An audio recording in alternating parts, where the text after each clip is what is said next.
aujourd'hui, nouvelle vidéo. Si vous avez vu la vidéo d'avant, vous avez fait sûrement partie des gens qui disaient Par pitié, Emma, montre-nous ce qu'il y a dans cette bibliothèque et parle-nous de ces livres qui te touchent tant. Donc, pour vous, aujourd'hui, je vais le faire. Sans plus attendre, bam! Je vais tout d'abord vous présenter. Qu'est-ce que je vais tout d'abord vous présenter? On commence par les livres plutôt beaux. Voilà. Et ils sont tous beaux, hein, je vous le dis. Spoiler, ils sont tous beaux. Vous savez quoi? On va commencer par juste mon livre préféré de toute la Terre, qui est... C'est le livre des mots de Richard Scarry. Voilà, un livre magnifique. Comment dire, il est tellement beau, je sais même pas comment en parler, tellement il est beau, il parle pour lui-même. En plus, cette édition-là, je crois qu'elle était à ma mère, ou à génération au-dessus de moi. Génération boomer. C'est une sorte d'encyclopédie de tous les mots, comme le dit le titre. Ces dessins sont absolument magnifiques. Ce qui me trouve de mignonneté, c'est ces petites souris qui se baladent un peu partout. On a toujours des petits animaux qui se baladent. C'est ce livre, ce mec qui a semé la graine du dessin, de la beauté, de ce qui me touche le plus au monde, genre vraiment des animaux, un côté très traditionnel et en même temps, je sais pas, super drôle, moderne. Donc je l'ai toujours près de moi et très mise en avant aussi pour toujours le voir. Un peu dans les mêmes veines, on a ces petits livres. Là, j'ai L'Ourson Malicieux. C'est édition Les Deux Coques d'Or. Il y a tout ce qui est Père Castor aussi, les vieilles éditions. Un style très particulier de dessin où on reconnaît vraiment la peinture. Magnifique au niveau des textures, des couleurs, des paysages. Enfin, vraiment le traitement du dessin dans ce genre de livre. Quelque chose qui va beaucoup me toucher. Voilà. L'Ourson Malicieux, qui a une grosse tête de pervers quand même, mais voilà, qu'on aime bien.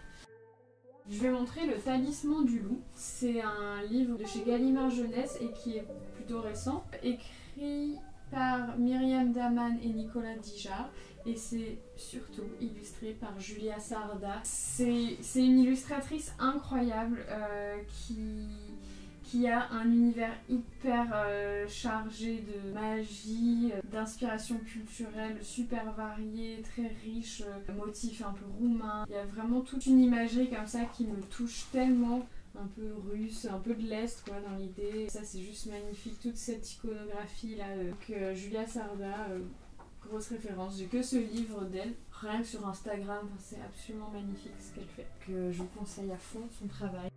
Ensuite, une illustratrice et autrice incroyable, Kitty Crowther, c'est je pense aussi une de mes dessinatrices préférées. Elle a eu, je suis en train de lire, lauréate du prix Astrid Lindgren de 2010. Ce prix est le plus important de la littérature pour l'enfance et la jeunesse au monde. Ça cloue le bec à qui ici en fait? Donc Le Petit Homme et Dieu, ça c'est un livre que j'ai d'elle, dont elle a écrit et dessiné toute l'histoire, avec une, je sais pas, une précision dans le dessin, crayon de couleur, super bien imprimé pour que les couleurs rendent super bien, une histoire qui est très belle, mais les dessins, limite ça me suffit quoi, je suis transportée. Vraiment, chaque détail est magnifique, c'est complètement voyagé, c'est tout simplement saisissant. J'ai lu aussi un livre interview d'elle qui est super. Elle raconte vraiment sa manière de créer, de son enfance à aujourd'hui, comment s'est construit un peu sa création. C'est génial.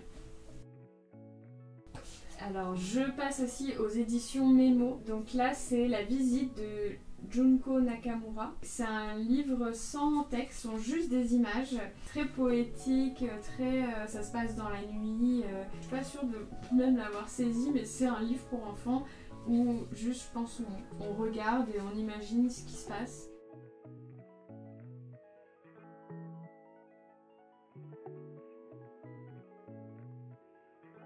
Et c'est libre d'interprétation, quoi. Donc ça tombe bien, puisque généralement, ce qui m'intéresse, c'est les images. Et pour le coup, elles sont très belles. Alors, juste un dernier, c'est ABC de la nature. C'est un livre incroyable aussi, très grand, fait par Bernadette Gervais. Chaque lettre est illustrée avec un animal ou un légume, un fruit, tout ça. Et c'est magnifique, ça doit à mon avis être fait au crayon couleur et au pastel. Pourquoi pas un peu de peinture. En tout cas, une technique traditionnelle, super bien imprimée, travail de ouf. Je l'ai vu dans une vitrine et je me suis dit, bah oui. Je vais passer au livre toujours pour enfants, mais petite transition vers les livres assez humoristiques. Je commence par Le secret très secret du maître du secret. Donc c'est fait par Vincent Pianina. Son style de dessin est super fourni en détails, il est hyper pop. Plein de couleurs, très animées, très chargées. Je suis pas super calée non plus, mais à chaque fois que je vois son travail, c'est super beau, c'est vraiment c'est très vivant, quoi. Vraiment parfait pour les enfants et toujours pour les adultes.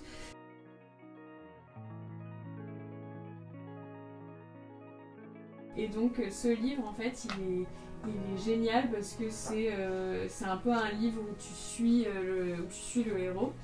Et le héros est dans une espèce de colonie de vacances, mais sauf qu'il est chargé de trouver le maître du secret. Et donc chaque page est investie totalement dans cette quête avec plein de détails. C'est très drôle, donc il y a plein de rebondissements. C'est magnifique au niveau des dessins. En fait, je l'aurais pas forcément acheté par la couverture, parce que c'est pas forcément ce genre-là qui m'attire. Et en même temps, j'aime trop le parti pris de ce truc, genre en escalier comme ça, super fort dans les couleurs. Mais je suis trop contente de l'avoir acheté parce que vraiment j'avais l'impression d'avoir 8 ans à nouveau. Donc génial livre. Ensuite je continue avec Boule de feu. C'est le feu. Ça a été réalisé par Anouk Ricard et Étienne Chaise. Alors Étienne Chaise je le connaissais pas trop, mais Anouk Ricard c'est... Anouk Ricard, quoi, c'est mon sang. Vraiment, j'avais une fan attitude quand j'étais aux Beaux-Arts, quand j'ai découvert Anouk Ricard, parce qu'en fait, c'était tellement drôle. Et elle a fait plein d'autres livres qui sont très simples dans les dessins, pareil, très enfantin en fait, mais dans un fond qui est quand même plutôt destiné aux adultes par l'humour. Remarque très pipi caca, mais bon. Étienne Chaise et Anouk Ricard, du coup, ils ont fusionné leurs capacités incroyables pour faire un livre, mais magnifique et incroyablement drôle aussi. C'est imprimé je sais pas comment, mais le fluo marche trop bien. Toutes les pages sont folles. C'est l'histoire de ce chien, Fernando, qui va atterrir dans le monde des hommes grâce à un sortilège, une grenouille chelou dans une forêt avec des fées. Et du coup, par une formule magique, il arrive dans ce monde et il tombe sur un mec avec un chien, un gars... Adrien Méniel finalement. Bon, bref. Un univers de dingue, Étienne Chaise dans les décors, c'est fou. Anouk Ricard dans tout ce qu'il y a de plus farfelu. Une dinguerie. Lisez-le, regardez-le, photocopiez-le, revendez-le, voilà. Toujours dans l'humour. Le maître à penser. Pierre la police. Pierre la police, une sorte de Daft Punk de la BD, un homme caché, un pseudonyme. Mais ici, devant vous, vous avez une personne qui l'a rencontré, qui a fait un stage avec lui et qui lui a peut-être donné un dessin en se disant il va me trouver drôle et talentueuse. Peut-être. Reprenons ces deux petits joyaux de la BD, les praticiens de l'infernal, du jamais vu auparavant. De quand j'ai ouvert ces BD, je me suis dit mais CBD, la drogue. On voyage dans un espèce de délire sans queue ni tête. Et pareil, ça m'a complètement mind-blowé, comme disent les gens sur TikTok. Quand j'ai vu que c'était possible d'écrire des choses comme ça, d'imaginer des choses de cette façon, moi ça m'a troué le crâne et je m'en suis jamais remise, il coule encore. Hop, 2 pour le prix d'un, c'est c'est à vous. Allez-y. Allez-y, n'ayez pas peur. C'est une nouvelle transition qui s'appelle Apparence enfantine pour profondeur prémature et philosophique. J'ai de la pomme dans la gorge. Donc là, on va sur un raz-de-marée de beauté et d'intelligence grâce à Sophie Guérive qui a écrit Tulipe. On dirait un petit livre pour enfants comme ça. En fait, non. En fait, c'est un livre avec une grande portée philosophique, mais vraiment, genre, c'est des questionnements, des échanges entre les personnages qui sont très simples, très évidents, et en même temps avec des racines incroyables, quoi. C'est vraiment, tu peux lire ça, je pense, à tout âge, à chaque fois avoir une vision différente de ce qui est en train de se jouer. C'est hyper facile d'accès et c'est super poétique, très philosophique. Enfin, c'est vraiment le livre que j'ai envie d'offrir à plein de gens. Voilà, donc foncez, pareil, si vous pouvez lire Tulipe, incroyable. Et je vais finir sur la section BD, plutôt adulte. BD adulte, on dirait tout de suite que je vais vous montrer un gros boulard. Je vais finir ce petit bout de pomme. J'ai sélectionné 4 BD qui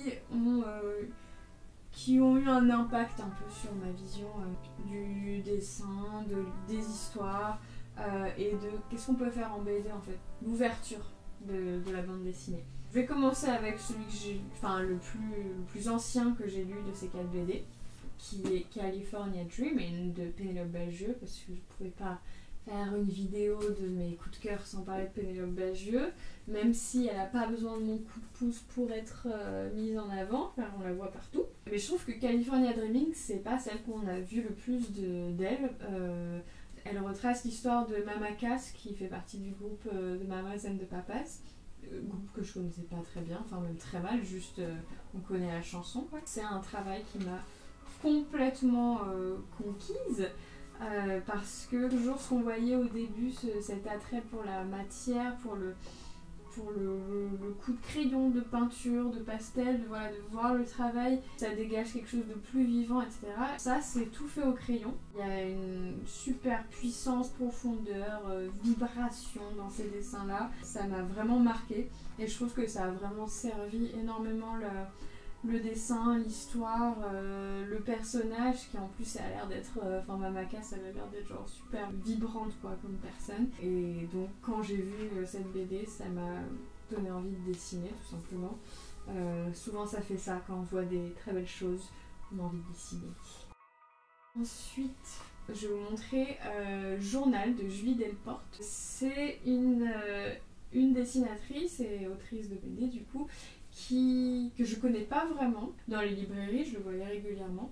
Et puis un jour, je me suis dit, mais je vais voir ce qui se trame derrière cette couverture toute en pastel gras, on dirait, au crayon, et qui fait très carnet, qui s'appelle Journal, justement. C'est un carnet de croquis, on voit même les pages, et c'est vraiment un livre un peu quotidien de la vie de Julie Delporte. Et on ressent un peu la notion de qu'est-ce que je suis, qu'est-ce que artiste, pourquoi, quand, comment. C'est très subtil, sensible. Quand j'ai vu ce genre de mise en page, je me dire que la BD ça peut être aussi ça, que c'est beau, c'est décomplexant, c'est motivant, enfin c'est vraiment des BD qui changent un point de vue très classique de la BD. Ça fait partie des autrices qui font partie d'un groupe de femmes artistes auxquelles on peut un peu s'identifier. Et d'ailleurs là, ça se voit, mais j'ai quasiment que des femmes en fait, surtout dans les plus modernes, parce que voilà, les vieux livres pour enfants,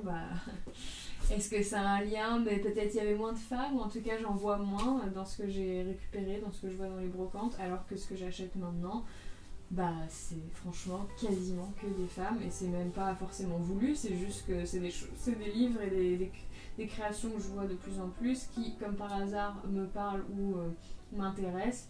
Et puis en plus avec la notion de réseau social, etc., on voit les gens comment ils sont un peu plus dans la vraie vie, un côté plus intime, et du coup t'as encore plus envie de savoir ce qui se trame dans le travail de ces femmes-là. Donc les deux sur lesquels je vais finir sont aussi des femmes. Là je vais vous montrer Nowhere Girl de Magali Le Huche, qui est une super dessinatrice qui fait beaucoup de livres pour enfants, et là je crois que c'est sa première autobiographie qui parle de sa jeunesse, de ses années collège et sa découverte des Beatles sur fond de phobie scolaire, et c'est super beau. Alors pour le coup ça a l'air d'être un dessin plutôt numérique, mais il y a tellement de petits détails, de travail de couleurs, son trait je le trouve très vivant. Il y a des libertés comme celle-ci, de pages pleines, plus au travail de l'encre de Chine, j'ai l'impression. Ça m'a beaucoup touchée ce livre en termes de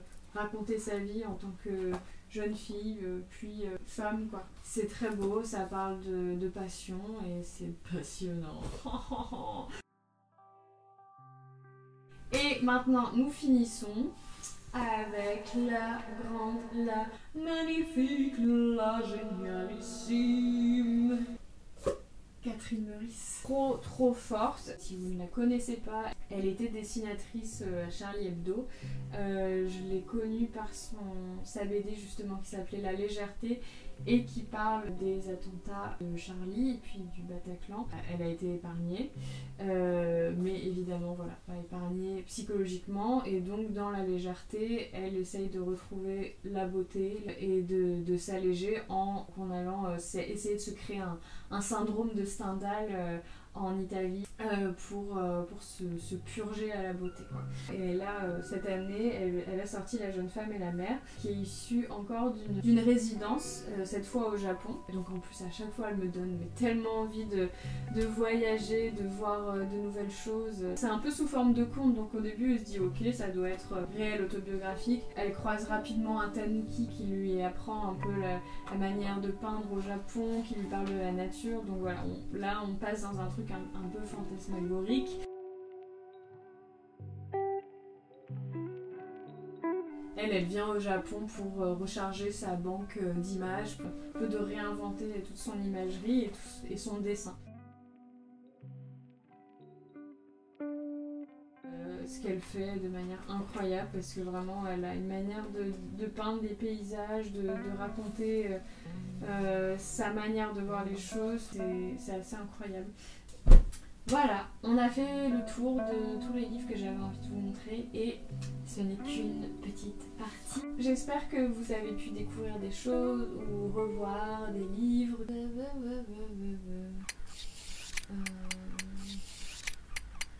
suis tellement fatiguée, putain. Je dis n'importe quoi. Je suis trop fatiguée pour faire une outro. Du coup, je vais juste me coucher parce que je dors pas beaucoup en ce moment. Donc voilà. À bientôt.